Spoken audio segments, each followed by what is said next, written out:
Hey, everybody. We're the co founders of Hidden Compass. You might know us. I'm Savani, I'm Sabine. and we're here with journalist Tim Brinkhof for Behind the Byline, where we chat with the remarkable storytellers behind each issue of Hidden Compass. Thank you so much for joining us, Tim. Thank you for having me. Tim's feature, Shades of Defiance, appears in our Chasing Demons department. This story takes us to former Soviet bloc countries where today history seems poised to repeat itself as a new generation grows up in the shadow of Russian aggression. But while the horrors of the past seem imminent, so too is the resistance. So, Tim, in your story, you're very aware that your life experience is dramatically different from those of the people that you're encountering. You mentioned that you're likely never going to have to defend your borders, and you've certainly never lost family to the gulag.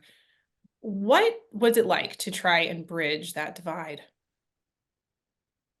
First, I think I should say that countries that have been through a lot of hardship, whether that's war, political oppression, tend to have a very strong sense of nationalism, a pride in a culture that in the past has been on the brink of destruction but managed to survive.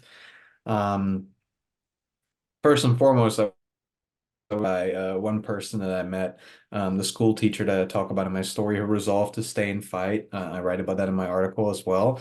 To risk her life to defend the legacy of her parents and grandparents who lived under Soviet rule, and also to fight for a world that she wants her students to continue living in. Um, I also empathize with Raiskis, who is a member of the Lithuanian Riflemen's Union, and a Lithuanian expat born in Australia. His grandparents fled during the Second World War, and for much of his youth, it seemed like he kind of felt out of place, uprooted from his ancestral homeland. I guess this is really where I managed to bridge the gap as somebody who's from a country that hasn't really had a profound history of war or nationalism. As a person who's lived and worked in different countries and who emigrated with his parents to a different country at a young age, I guess I really related to this yearning for a home, a place where you feel you're belonging and that you want to defend at any cost. It's such an important story, and it comes out of the shadow of what's been happening in Ukraine. The war in Ukraine has been going on for more than a year at this point, when and longer if we think about the first invasion in 2014. And when Russia first invaded, the stories were everywhere. But as time has gone on, we're seeing less coverage, particularly here in the US. Why is a story like this, which isn't directly about Ukraine, but is also very much about Ukraine, important now? So many of Ukraine's most important allies, the US and countries of Western Europe, we find them stepping back from the conflict. There's a lot of internal divide. People and politicians don't want to send any more money, not only because some of them believe that it's futile, but also because they think that the outcome of the war, whatever that will be, won't affect them. However, one of the things that I discuss in my article is that that's just not true. Putin's ambition, as he has clearly stated, is to regain control over the territories that once belonged to the Soviet Union, territories that the Soviet Union itself wrestled control of when it fought in the Second World War and liberated Eastern Europe from the Nazis. And that includes not just Ukraine, it includes the Baltics, these three small, relatively powerless countries that are right on Russia's doorstep. The fate of the Baltics is not just the fate of Ukraine, but it's the fate of all of Europe, East and West. Mhm.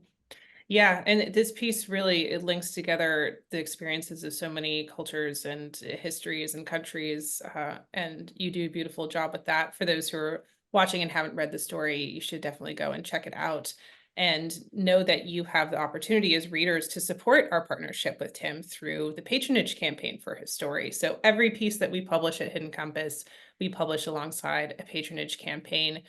50% of those proceeds go to us to support our work, and the other 50% go to our writers and photographers on top of their article pay. It's a way for you as readers to be part of our partnership with our contributors. So, Tim, what would you like to say to folks who have already contributed to your campaign? Well, first of all, I'd like to thank them for seeing my writing as something that's worthy of contributing to. I'm very grateful and flattered by that.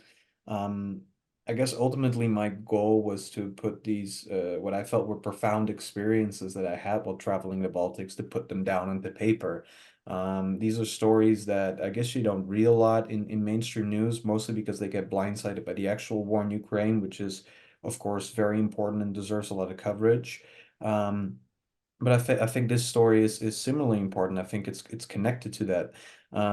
These countries, Lithuania, Latvia, Estonia, are going through a very special historical period right now, and they occupy this sort of liminal space where they're not really in war, but at the same time, quote unquote, ordinary life, the kind of life that people grew adjusted to when the Soviet Union collapsed in the 90s, um, doesn't exist anymore. They're in this sort of, yeah, in between territory, and I thought that was very interesting in exploring.